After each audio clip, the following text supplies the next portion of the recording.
Hi guys, and welcome to today's tutorial. In today's lesson we're going to look at world climates, and we're going to focus on factors that influence world climates. Okay, so first of all, the first thing you need to know is what's the difference between weather and climate. And here's the difference here. So weather is the daily conditions that a place experiences, and the climate is the average weather conditions that is experienced over a region over a 30-year period, okay? So weather is the different conditions that you can get. So you can get rain, snow, sleet, hail, sunshine, whatever it might be, the different conditions that you get. But the climate is the average weather that that place usually gets. And it's usually the average is usually taken over a 30-year period. So we're going to look at the different factors that influence climate. And the first factor that we're going to look at is latitude. So latitude plays a big impact in affecting and making up our climates. The second one that we're going to look at is distance from the sea.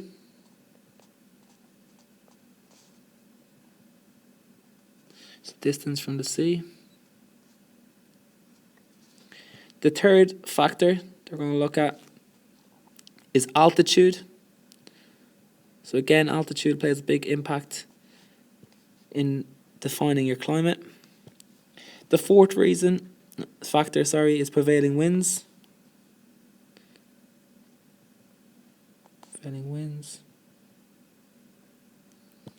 And the last factor is aspect.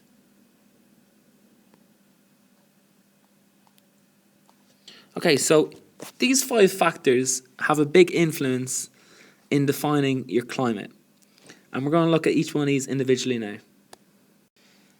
Okay, the first factor that plays a big influence in climate is latitude. And basically, the further you are away from the equator, the colder it generally is. So the further you are away from the equator, generally the colder it is.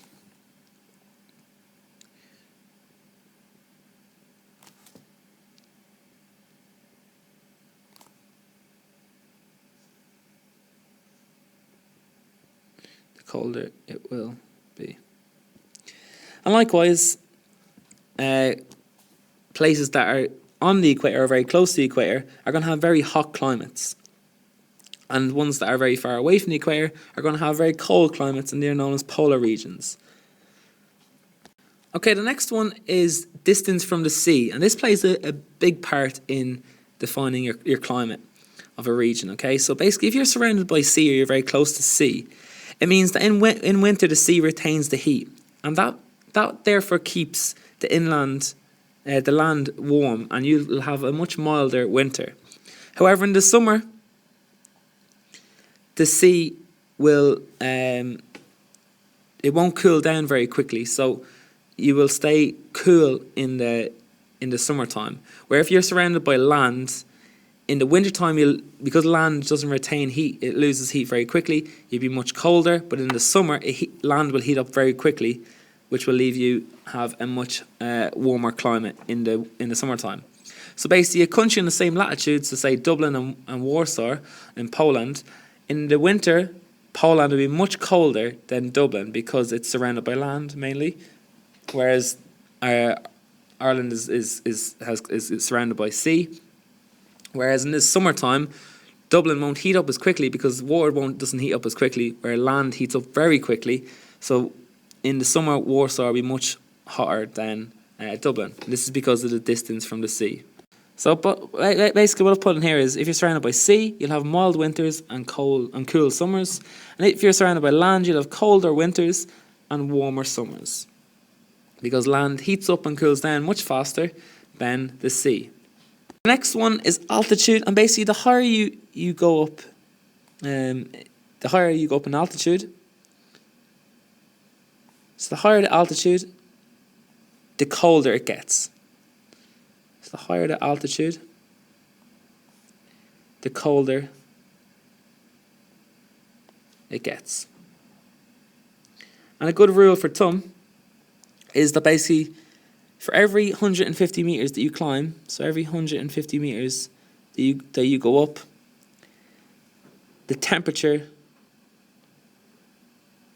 drops by 1 degree Celsius. Drops by 1 degree Celsius in general. And another in general rule of thumb is if you go up 1,000 meters, that will generally mean that the temperature will drop 7 degrees, generally speaking. A good example that you could use here, that is Kilimanjaro, because Kilimanjaro is actually located on the equator, but because Kilimanjaro is so high up, because if you it's so high up in altitude, that actually is covered in snow all year round because of the sheer height that is above sea level. So that's a really good example that on the ground, if you're at the bottom of Kilimanjaro, you could be looking at 35, 40 degrees Celsius, and if you go up to the top of it, it will be minus, and it'll actually be covered, you'll be standing on snow. And this shows us that the higher you up are above sea level, so the altitude, the colder that area or region will be. The fourth factor that influences climate is prevailing winds, and prevailing winds produce ocean currents. And ocean currents have a huge impact on climates. Basically, if the ocean current is coming from the equator,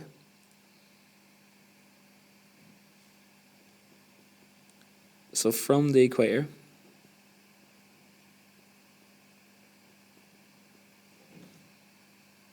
that will equal a warm current. And if it's a warm current, that will keep that area or that region nice and warm. However, if it's coming from away from the equator, so coming from the poles, if the current is coming from the poles, that will equal a cold current, which means that area will be much colder. Their climate will be significantly colder, because the current passes by them is cold.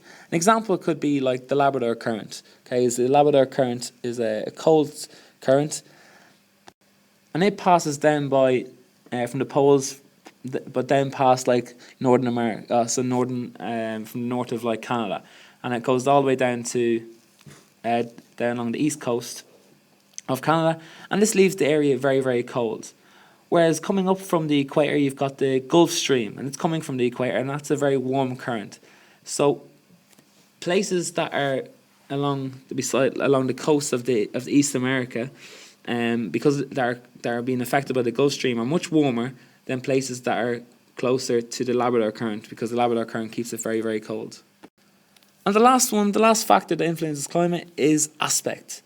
Aspect it refers to the direction in which you're facing. So it refers to the direction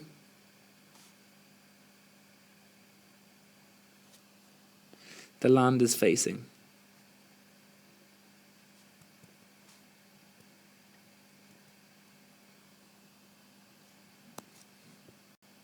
And this has a huge impact. So in the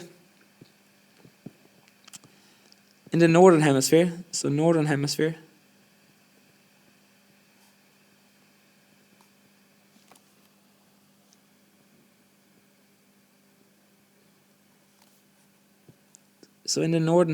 if you're facing, so land facing south will be much warmer. So land faces south equals warm. And if land is facing north, that will be equal a much colder. And the reason why it's colder in the north is because they will get less sunshine.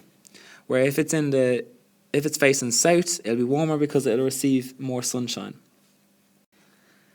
However, if it's in the southern hemisphere, it's the opposite. So land facing south in the southern hemisphere will be much colder, and land facing north will be much warmer in the southern hemisphere.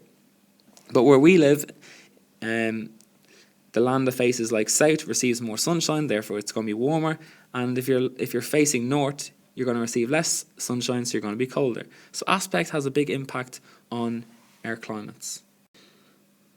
Okay, so that's it for today's tutorial, where we looked at world climates and we looked at the different factors that influence climates and how our climates can be different, even though they may be on the same latitude, but because of their distance to the oceans, or to the seas, maybe because of prevailing winds or their aspect, will have a huge impact on our climates. If you'd like some more videos, you can check out our website, examination.ie, or you can find more videos on our YouTube channel, and you can follow us on Twitter and Instagram at examination4u. Thanks, guys.